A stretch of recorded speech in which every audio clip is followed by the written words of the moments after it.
Now, it was an ordeal that lasted 3 years. In 2008, Andrew Symeou was 19. He found himself extradited to Greece to face trial for a killing that he didn't commit.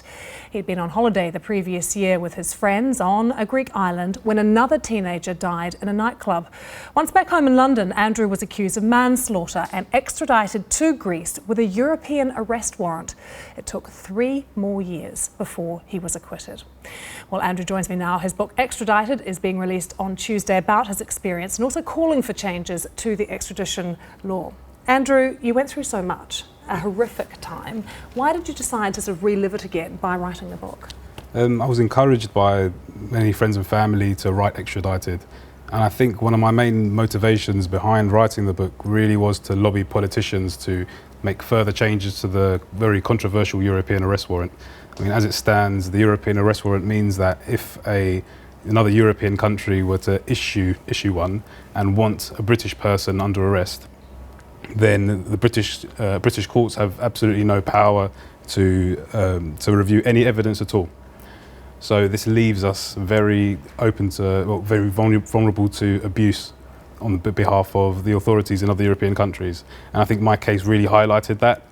And as well, I mean, I wanted to warn other British holidaymakers and tourists of what could potentially happen when you do go on holiday abroad. We just saw pictures of you there in prison in Greece, talking to your mum through the glass. Yeah. What about that time in prison? How did you manage to get through it? It was definitely the darkest time in my life, and I think, it is exactly that, having such incredible support from my family. And there are so many people out there who don't have that. There are people who aren't, they're alone, they don't have anybody to rely on, they don't have that support. They may not be financially stable, they can't afford a lawyer, and they're put through this entire ordeal. But how did you even deal with the sort of mental situation with knowing this was something that you didn't do? You were nowhere even near the nightclub where this man died. I wasn't in the nightclub at the time of the attack. I was in a completely different place. And what's disgusting about it is that I could prove my innocence. Actually, when it came down to it, I did not fit the description of the perpetrator, because he was described as being clean shaven, and I had a full face. You can see you here. Hair. There's your beard. Yeah, sure. I mean, that picture there that was the only picture that was used in the identification process. And I had never been questioned in the initial police investigation, and I spent almost a year in prison. And why is this picture of a watch significant? Well, this picture was taken at the time of the attack, and you can see on my watch the time, and that matches the time that the digital camera was set to. So that alone is very undoubtable evidence there. So when the police arrived here in London, knocked on the door to take you away, what did you think? What was going through your head? Two friends of mine who remained in Zante, the Greek island, when I'd already gone back home on holiday, that they were on a different holiday package to us. They'd already told me that police officer had beaten them and forced them to sign something in Greek that they couldn't understand, and that my name had been mentioned in there. So I already had an idea that this was about something that happened in Greece, but I wasn't a part of it. So when the police knocked on my door, automatically I thought, okay, we can sort this out. I'm just going to answer a few questions and say I wasn't there. Because did you also believe in a justice system that was actually looking for a perperpetrator? So there wasn't fear, because you thought they're going to sort this out. Yeah, of course. There. And I always thought, well, you should be questioned before anything. I had no idea what was really going on. And once I was issued with that European arrest warrant, and I read maximum 20 years in my hands, and I realised that I was facing an extradition there, and if I were to be extradited there, I could be facing up to 1.5 years in prison before even seeing a courtroom. And that's why we fought against the extradition, because I wanted to clear my name. I could prove my innocence. And instead, I had to go through this whole ordeal, and I don't think people appreciate how hard it really is to be the youngest person in a maximum security prison.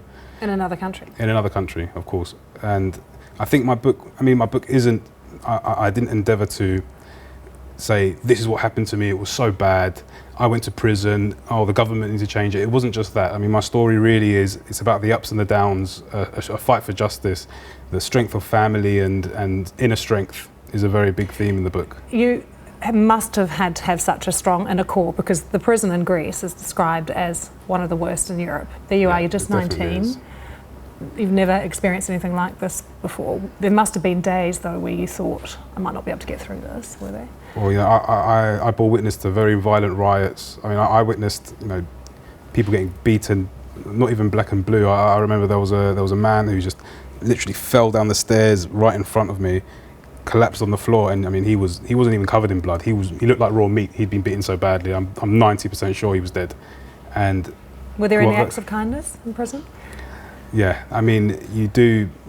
Like I said previously, my story is about the ups and the downs and the people you meet, and there were people who definitely inspired me and I learnt from, who maybe initially I may have judged wrongly, and it was a massive learning curve for me. It was a huge experience, and I think that's something which could have potentially ruined my life I've turned it around, and now it's actually quite a good foundation for me. Who's listening to this call that you're making to change the European arrest warrant? When you go knocking on doors, are people saying, yep, we're going to take this up? Well, let's hope so. I mean, I'm really calling for the new government who've come into power, new British government, to I mean, they have acknowledged the flaws in the European arrest warrant, and they have made some changes, but really what I want, what I really want is for our courts to be able to review evidence when somebody in Britain is wanted for arrest in another country. Because it was put in place, wasn't it, after 9/11 to make it easier? It was really enforced to fight terror. And I think me, along with any person in the world, wants to fight against terror.